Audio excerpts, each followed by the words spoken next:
Hello, അപ്പോൾ എല്ലാവർക്കും പുതിയൊരു വീഡിയോയിലേക്ക് സ്വാഗതം. നമ്മളിന്നൊരു ലോങ് പോവാണ്.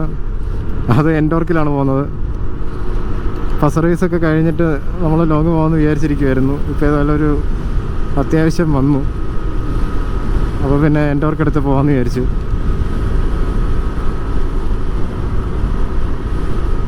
ഓൾമോസ്റ്റ് 100+ കിലോമീറ്റേഴ്സ് ഉണ്ട് വിത്ത് പില്ലൺ.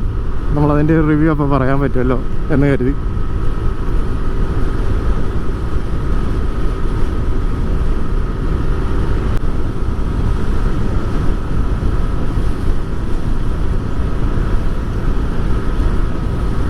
നമ്മൾ കണ്ടിന്യൂസ് ആയിട്ട് ഇപ്പോൾ ഒരു 80 റേഞ്ചാണ്, 82 റേഞ്ചൊക്കെയാണ് പിടിക്കുന്നത്. അല്ല, 82 കിലോ ഈ സ്പീഡൊക്കെ അല്ലേ നമുക്ക് പിടിക്കാൻ പറ്റത്തുള്ളൂ. സ്കൂട്ടറല്ലേ. ആദ്യമായിട്ടാണ് നമ്മൾ ഈ കണ്ടിന്യൂസ് ഇത്ര സ്പീഡിൽ ഓടിക്കുന്നത്. എന്തായാലും ബൈക്കിൻ്റെ ആ ഒരു കോൺഫിഡൻസും ആ ഒരു ഇതും കിട്ടത്തില്ല. അതിങ്ങനെ ഇടയ്ക്കിടയ്ക്ക് അത് നമുക്ക് സെറ്റ് ചെയ്യാവുന്നതാണ്. അതിപ്പോൾ 310 സെറ്റ് ചെയ്യാൻ പറ്റും. 80 സ്പീഡ് ലിമിറ്റ് വെച്ച് കഴിഞ്ഞാൽ നമ്മളിങ്ങനെ ക്രോസ് ചെയ്യുമ്പോൾ അത് എഴുതി കാണിക്കും.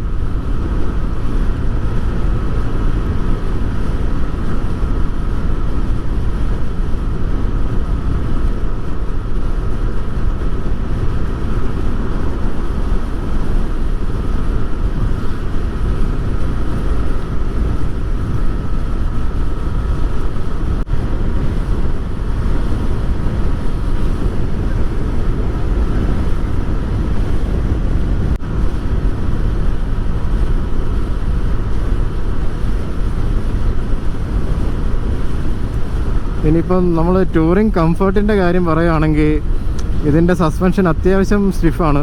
പ്രത്യേകിച്ച് ഫ്രണ്ട് സസ്പെൻഷൻ. പുറകിൽ കുറച്ച് വെയിറ്റും പിന്നെ നമ്മളോട് ഇരിക്കുന്നതുകൊണ്ട് അത്രയ്ക്ക് അങ്ങോട്ട് സ്റ്റിഫായിട്ട് നമുക്ക് പുറകിലത്തെ സസ്പെൻഷൻ ഫീൽ ചെയ്യത്തില്ല. പക്ഷേ ഫ്രണ്ടിലത്തെ സസ്പെൻഷൻ നല്ല സ്റ്റിഫാണ്.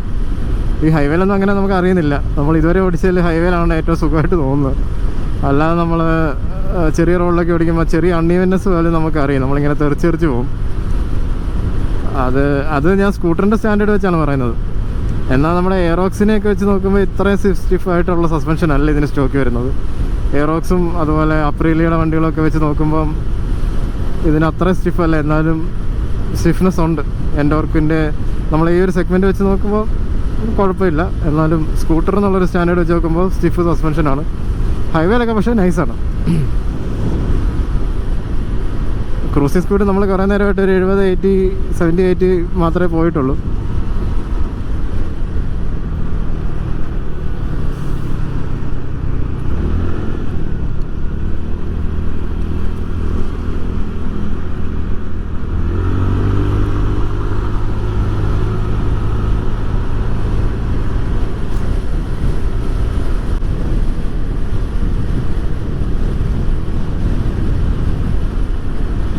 ഇപ്പോൾ നമ്മൾ സസ്പെൻഷൻ്റെ കാര്യം പറഞ്ഞപ്പോൾ ഇതെൻ്റെ കണ്ടില്ലേ, ഈ വരകളെല്ലാം നമുക്ക് ഹാൻഡിലേ നല്ലോണം അറിയും. പക്ഷേ 2 പേര് ഇരിക്കുന്നതുകൊണ്ട് നമ്മൾ സീറ്റിലോട്ട് അത്രയും പ്രശ്നമില്ല. പക്ഷേ ഹാൻഡിലിൽ അറിയുന്നുണ്ട് ഞങ്ങളല്ല. അത് ഫ്രണ്ട് അത്യാവശ്യം സ്റ്റിഫായതുകൊണ്ടാണ്.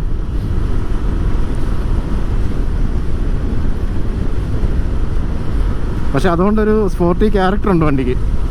കണ്ടില്ലേ, നമുക്ക് കുഴപ്പമില്ലാത്ത സ്പീഡൊക്കെ കീപ്പ് ചെയ്ത് വളവൊക്കെ എടുത്ത് പോകാൻ പറ്റും. ഈവൻ തോ 12 ഇഞ്ച് വീലേ ഉള്ളൂ എങ്കിൽ പോലും നമുക്ക് കുഴപ്പമില്ലാത്ത രീതിയിൽ ക്രൂസ് ചെയ്യാൻ പറ്റുന്നുണ്ട്.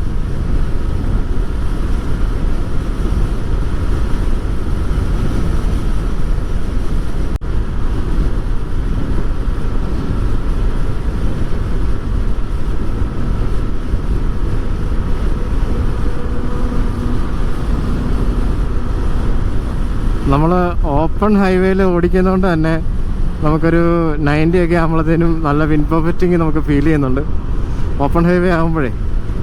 ഇപ്പോൾ 310 എന്ന് പറഞ്ഞാൽ നമ്മളിങ്ങനെ ഫെയറിംഗ് ഒക്കെ ഉള്ളതുകൊണ്ട് നമ്മളത് അറിയത്തില്ല. ഈവൻ നേക്കഡ് വണ്ടിക്കെല്ലാം അങ്ങനെ ആയിരിക്കും, സ്കൂട്ടറിനും നല്ല. ഇതെല്ലാം നമ്മൾ നെഞ്ചും വിരിച്ചിരിക്കുമല്ലേ. ഒരു 80 to 90 നല്ല കംഫർട്ടബിളായിട്ട് വണ്ടി പൊക്കോളും. അതിനെബോ ഇത് വിത്ത് പില്ലൺ ഇച്ചിരി നമുക്ക് അറിയാൻ പറ്റുന്നുണ്ട്, നമ്മളൊരു എഫേർട്ട് ഇടുന്ന പോലെ. അതുവരെ വണ്ടി ഈ സ്പീഡിലൊക്കെ വണ്ടി നല്ല സ്മൂത്താണ്. വണ്ടി ഭയങ്കര റിലാക്സ്ഡ് ആയിട്ട് ഫീൽ ചെയ്യും.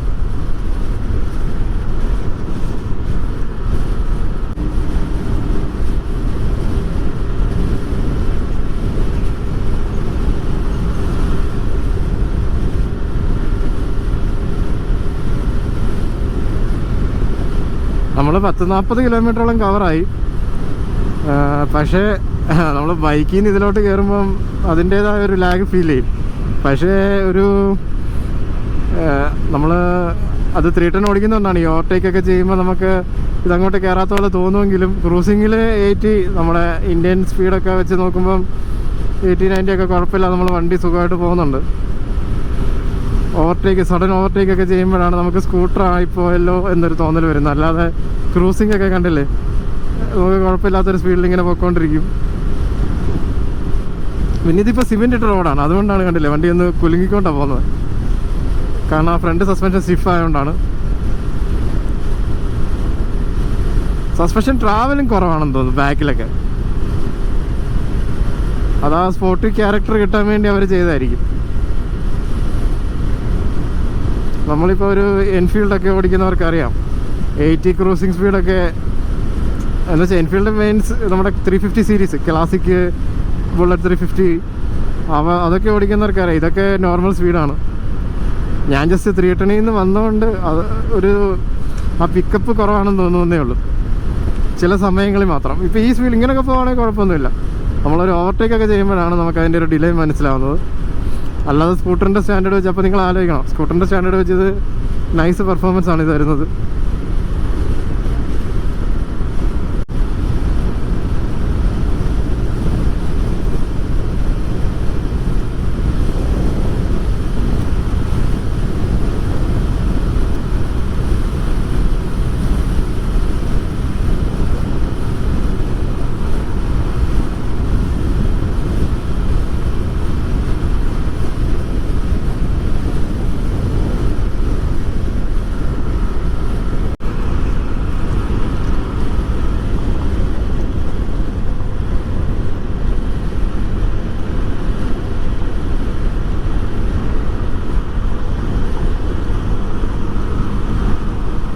നമ്മളിപ്പോൾ ഓൾമോസ്റ്റ് 60 കിലോമീറ്റേഴ്സോളം കവർ ചെയ്തു.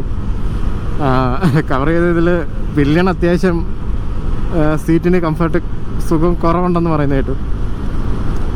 പറയാനൊക്കത്തില്ല, അതോ റോഡിൻ്റെ ലെവലില്ലായ്മയൊക്കെ കൊണ്ടായണോ എന്നും അറിയില്ല.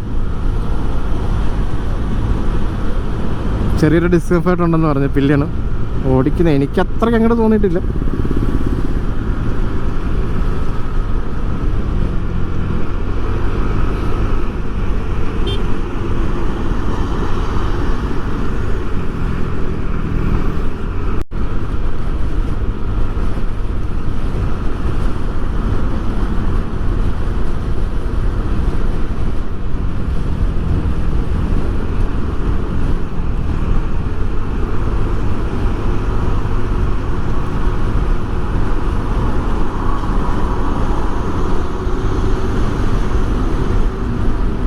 ഇനിയിപ്പോൾ നമ്മൾ ഓവർടേക്കിങ്ങിൻ്റെ കാര്യം പറയുകയാണെങ്കിൽ ഞാൻ നോക്കട്ടെ.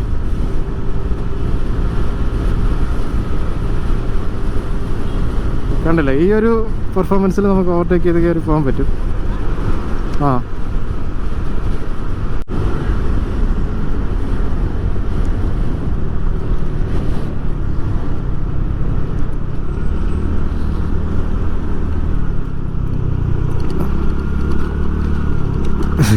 കണ്ടില്ലേ, ഓരോ കട്ടറും നമ്മൾ അറിയും സൂക്ഷിച്ചെടുത്തില്ലെങ്കിൽ.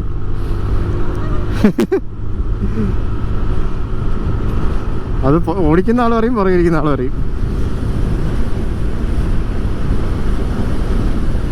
നമ്മൾ ബൈക്ക് ഓടിക്കുന്ന, അതായത് 310 ഓടിക്കുന്ന പോലെ തന്നെ ആ ഒരു ഫീലിൽ തന്നെ ഓടിക്കണം ഈ ഗട്ടറൊക്കെ.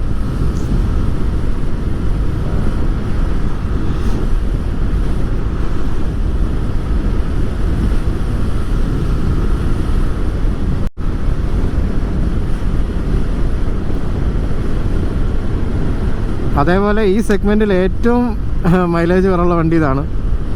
നമ്മൾ റിവ്യൂ കമ്പാരിസണും ഒക്കെ നോക്കുമ്പോൾ അറിയാം ഏറ്റവും കൂടുതലുള്ളത് എയറോക്സിനുമാണ്. ഇതിന് കമ്പാരിറ്റീവ്ലി കുറവാണ്. ഇതിനും നമ്മുടെ അപ്രിലി SR 150-ക്കൊക്കെ 160-ക്കൊക്കെ ഏകദേശം ഒരേ മൈലേജ് ആണെങ്കിൽ പോലും ഇതിന് ഇച്ചിരി കൂടെ ഡ്രോപ്പ് ആവും. കാരണം ഇതിനൊരു 30 ആണ് കിട്ടുന്നത് അങ്ങേയറ്റം. നമ്മൾ ഫുൾ ഫ്ലഡ്ജ് ചെയ്ത് നമ്മളിപ്പോൾ ഫുൾ ത്രോട്ടിലിട്ട് കണ്ടിന്യൂസ് ഒക്കെ ഓടിച്ചാൽ അതിലും കുറയും. ഒരു 30 അറൗണ്ടേ കിട്ടാറുള്ളൂ. ഞാൻ എൻ്റെ പേഴ്സണൽ ഒപ്പീനിയനാണ് ഇതുവരെ ഉള്ളത്. കാരണം ഇത്ര നാൾ നമ്മൾ സിറ്റിയിലാണ് യൂസ് ചെയ്തത്. ഇപ്പോൾ ഹൈവേയിലായാലും ഇപ്പോൾ 3 ഘട്ടം തീർന്നു. നമ്മൾ ഫുൾ അടിച്ചിട്ട് ഇറങ്ങിയതാണ്. അങ്ങനെ നോക്കുമ്പം മൈലേജ് കുറവാണ്.